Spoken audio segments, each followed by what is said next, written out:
Allah, glorified and exalted is He, speaks in Surah At-Tahrim, verse 6. O you who have believed, protect yourselves and your families from a fire whose fuel is people and stones, over which are appointed angels, harsh and severe, who do not disobey Allah in what He commands them, but do what they are commanded. People and stones. Read those words again.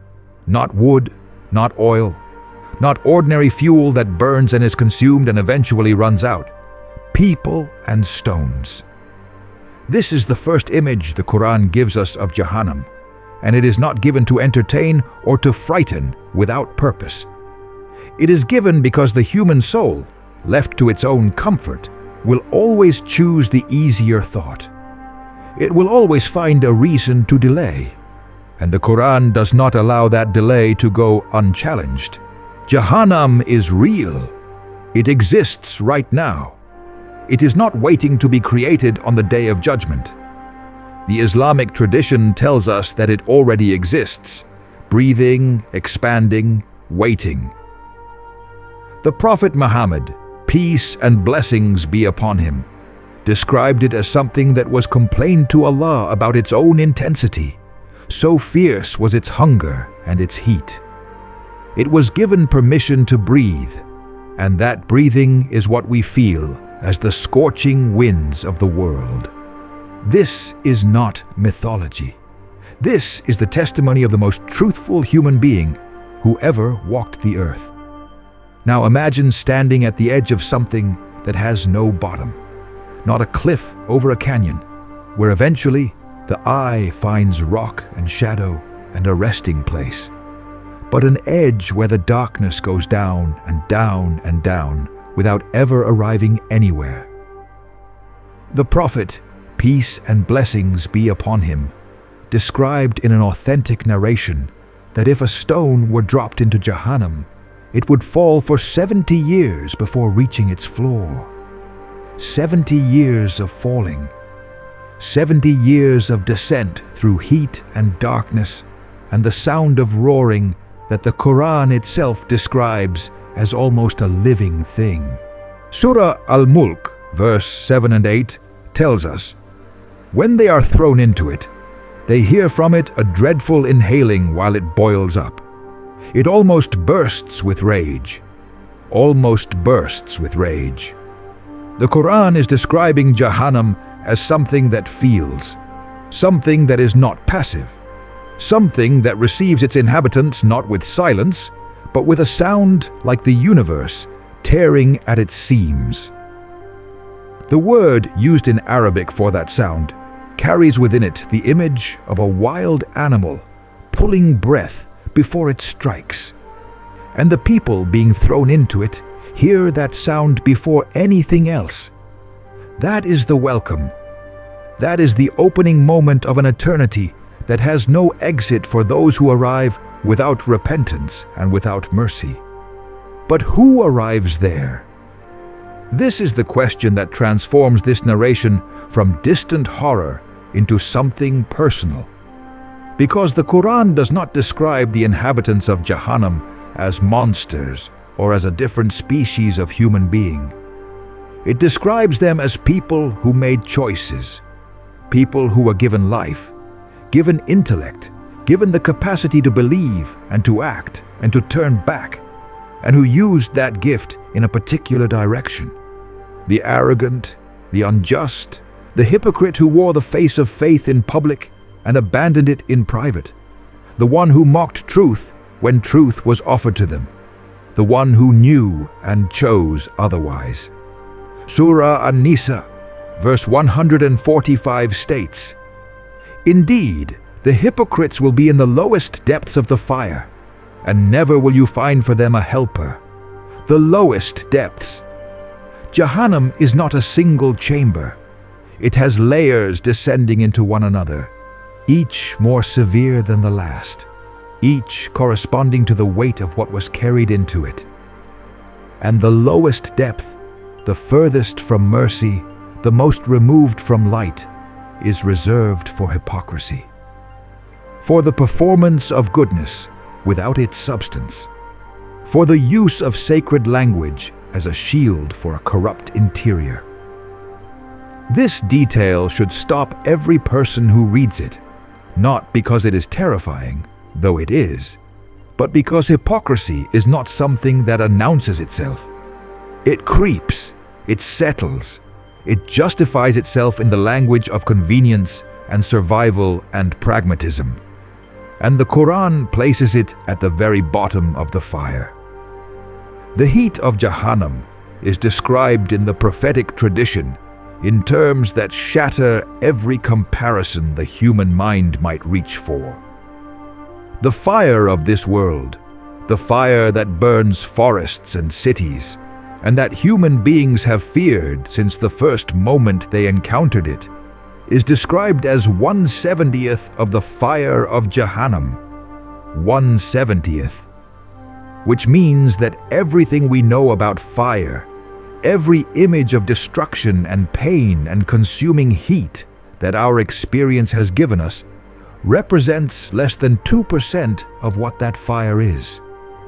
The remaining 69 parts are something for which we have no reference point. We have no memory of it. We have no analogy for it. We can only stand before that number and feel the ground shift beneath certainty. And yet, the Qur'an does not stop at heat. It describes cold.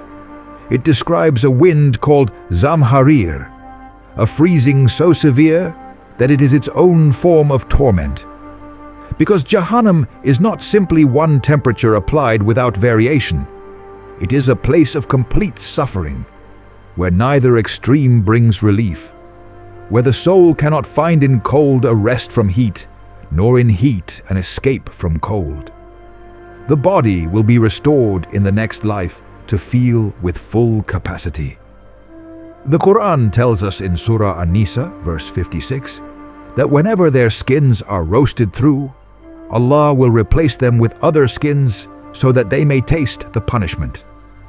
Not because Allah, glorified and exalted is He, is cruel, but because justice is real.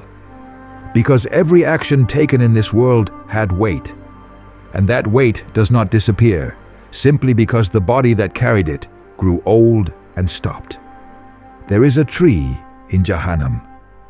This detail alone should pause every person who has ever taken comfort in the idea that beauty and nature belong only to mercy. The Qur'an describes it in Surah As-Safat, verse 62 through 66. Is that a better accommodation, or the tree of Zaqqum? Indeed, we have made it a torment for the wrongdoers. It is a tree that grows from the bottom of the hellfire. Its emerging fruit is as if it were heads of devils, and indeed they will eat from it and fill their bellies with it. A tree that grows from the bottom of fire, not despite the fire, from within it, rooted in it, fed by it. This image is one of the most haunting in the entire Qur'an, not because it is grotesque, but because it inverts everything the human mind associates with life and growth and nourishment. A tree is supposed to mean shade. A tree is supposed to mean fruit that sustains. But the tree of Zaqqum sustains nothing. It deepens suffering. Its fruit does not feed the soul. It compounds the agony of a body that cannot die in a place that does not end. The inhabitants of Jahannam will be driven to it by a hunger that has no satisfaction. The Qur'an describes in Surah Al-Ghashiyah, verse 6 and 7, that the only food available will be from a thorny plant, which neither nourishes nor avails against hunger. Hunger without relief, thirst without water that cools. The Qur'an describes in Surah Al-Waqiyah, verse 54 through 56, that they will drink from it, and drink like the drinking of thirsty camels. And it will be a hospitality of scalding water. Not water that relieves, water that scalds from the inside, water that tears rather than soothes. This is the texture of Jahannam that the Qur'an builds across dozens of verses, never repeating the same image twice, always opening a new dimension of a reality that is total in its completeness. It is not one punishment applied mechanically. It is an environment, a world unto itself, a place where every element, every sensation, every direction a person turns delivers its own form of reckoning. And the clothing, Surah Al-Hajj, verse 19 and 20 describes, "For those who disbelieve, garments of fire will be cut out for them. Boiling water will be poured over their heads, by which is dissolved what is within their bellies and their skin." This image is precise in a way that is impossible to read past quickly. Garments of fire, not exposure to fire from outside, but fire worn against the body as clothing is worn, as something fitted, as something that covers completely. The thing that in this life protects and warms becomes in that life the source of the torment itself. But perhaps the most devastating detail in all the Quranic descriptions of Jahannam is not physical at all.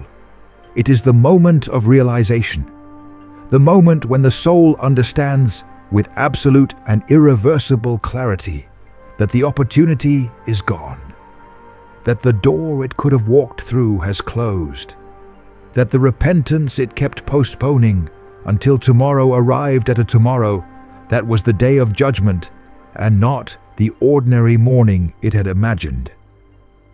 Surah Al-Fajr, verse 23 and 24. "And on that day, hell is brought. On that day the human being will remember, but what good to him will be the remembrance? He will say, 'Oh, I wish I had sent ahead something for my life.' That phrase carries an entire lifetime inside it. Oh, I wish. Two words that contain every wasted hour, every ignored call to prayer, every moment of arrogance mistaken for confidence, every act of cruelty dressed as strength, every time the heart was hardened against someone weaker and the hardening was called wisdom. Oh, I wish. But wishing in that place has no currency. It cannot purchase a single second of return. The gates of Jahannam are 7. The Qur'an mentions this in Surah Al-Hijr, verse 44. And indeed, Jahannam is the promised place for them all. It has 7 gates, and for every gate is an assigned portion of them. 7 gates. And the scholars of Islam have noted that these gates are not arbitrary architectural details. They correspond to the pathways through which people entered. The gate a person arrives at in the next life reflects the dominant sin, the defining moral failure, the particular way in which they turned away. Arrogance has its gate. Hypocrisy has its gate. Neglect has its gate. Injustice has its gate. Each one waiting for those whose earthly choices aligned with what that gate represents. And those who enter will not enter alone. The Qur'an describes in Surah Qaf, verse 30, a day when Allah will say to Jahannam, "Are you filled?" And it will say, "Are there any more?" This is not Jahannam expressing satisfaction. This is a description of its immensity, of a capacity that dwarfs every human attempt to picture scale. Every generation that has ever lived, everyone who chose the path that leads there, and still the question echoes, are there any more? This detail is not given to make despair. It is given to make the soul understand that the seriousness of this life is not exaggerated by the Qur'an. It is, if anything, described with restraint. The companions of the fire will call out to the companions of paradise. The Qur'an records this exchange in Surah Al-A'raf, verse 50. The companions of the fire will call out to the companions of paradise, "Pour upon us some water, or from whatever Allah has provided you." They will say, "Indeed, Allah has forbidden them both to the disbelievers," a request that cannot be fulfilled. a boundary that cannot be crossed.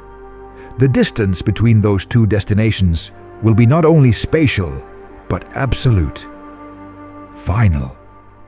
The mercy that was available in the world, the mercy that was offered again and again through prophets and revelations, and the quiet voice of conscience, will have been answered. The answer was given in the life that preceded this, and that answer now stands forever. Among the keepers of Jahannam is an angel the Qur'an names in Surah Az-Zukhruf, verse 77. The inhabitants will call out to him, "O Malik, let your Lord put an end to us." And he will say, "Indeed, you will remain." Not the answer they hoped for, not a sentence with an end written into it, just the word, remain, remain, stretched across a duration that the human mind in this life cannot hold. There is a moment described in the Qur'an that is unlike any other moment in the entire narrative of the afterlife. It is not the blowing of the trumpet. It is not the opening of the books. It is not even the crossing of the bridge. It is a conversation so brief, so final, and so devastating in its simplicity that it silences every argument the human soul ever constructed in its own defense. Surah Al-Mu'minun, verse 99 through 108. Until when death comes to one of them, he says, "My Lord, send me back, that I may do righteousness in what I left behind." No, it is only a word he is saying, and behind them is a barrier until the day they are resurrected. And when the trumpet is blown, no relationship will there be among them that day, nor will they ask about one another. And those whose scales are heavy with good deeds, it is they who are the successful. But those whose scales are light, those are the ones who have lost their souls, in hell abiding eternally. The fire will sear their faces, and they therein will have taut smiles with lips displaced. Send me back.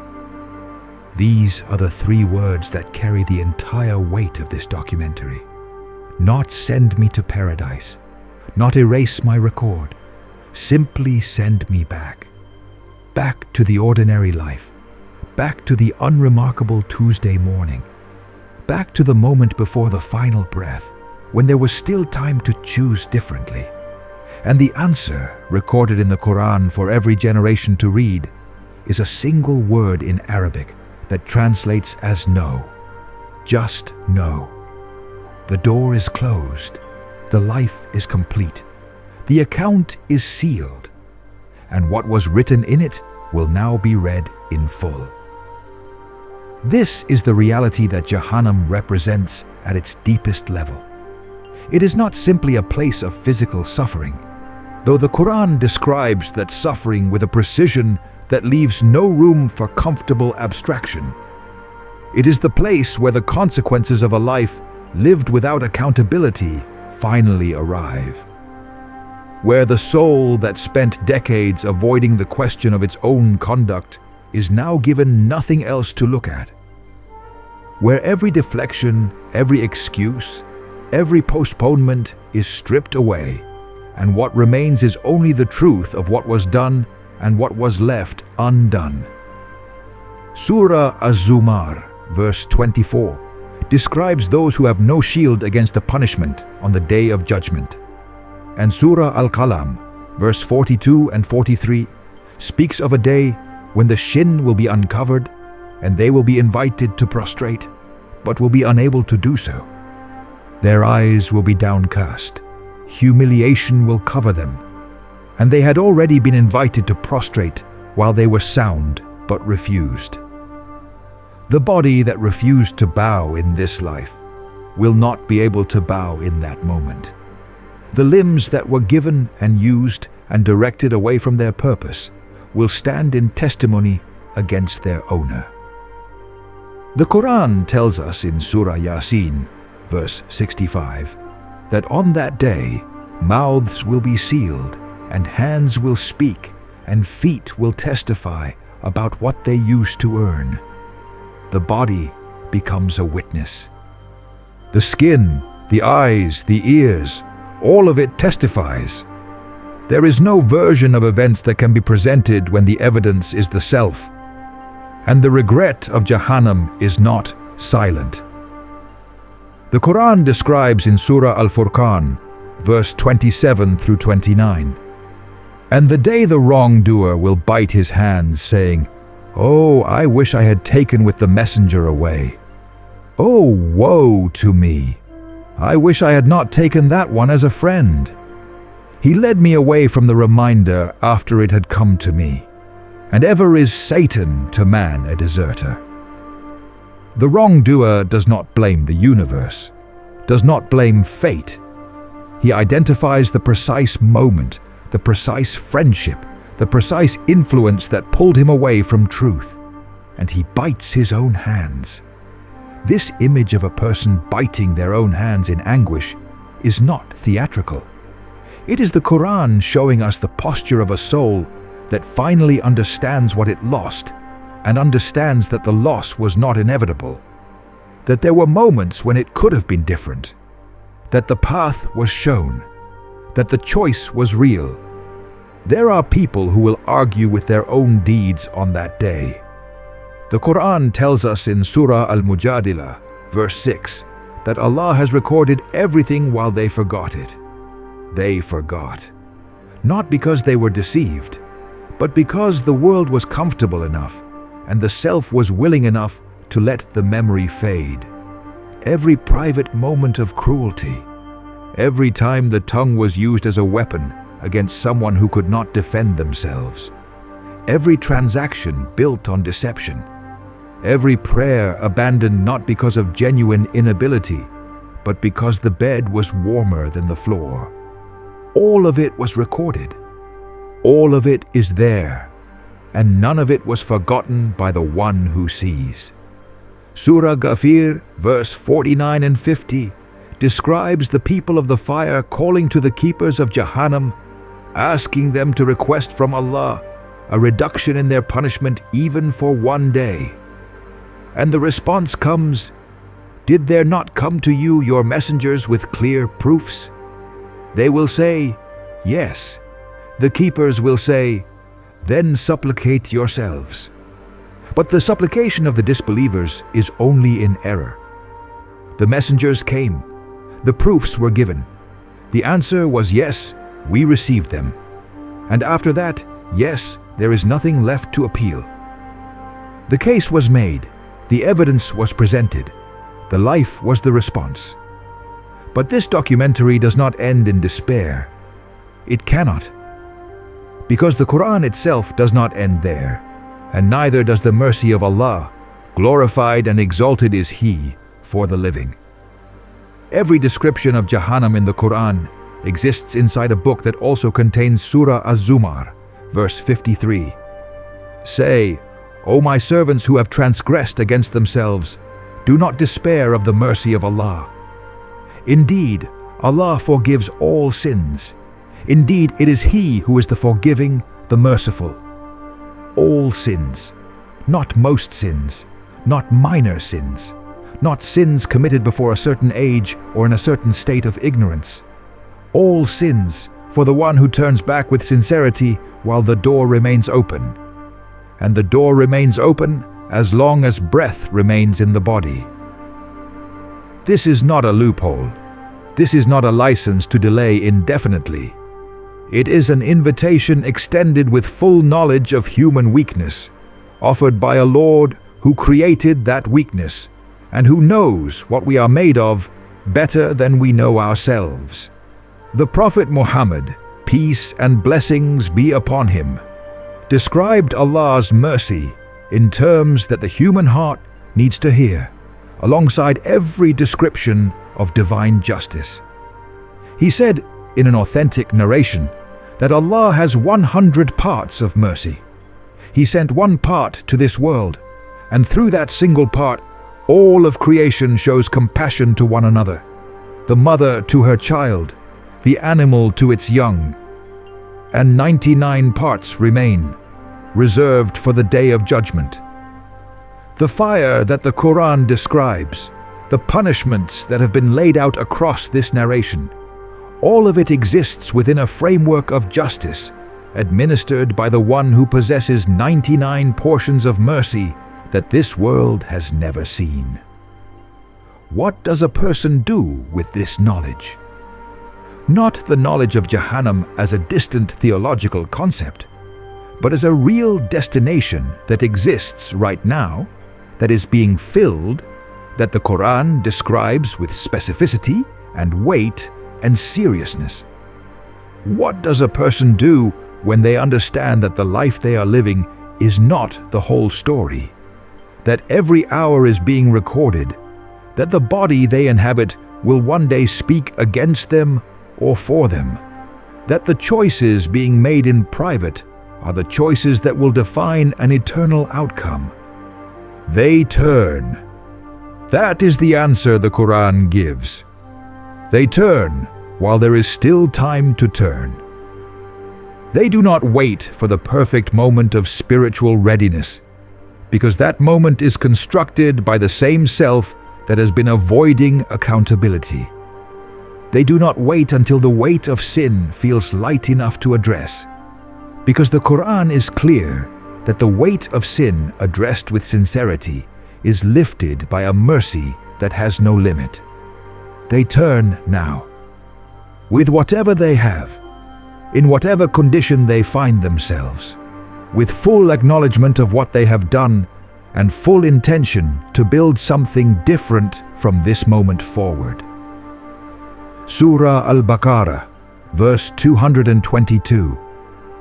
Indeed, Allah loves those who are constantly repentant and loves those who purify themselves, not those who never fell, not those who were born into perfect conduct and never deviated, those who return, those who, having gone in the wrong direction, recognize it and come back.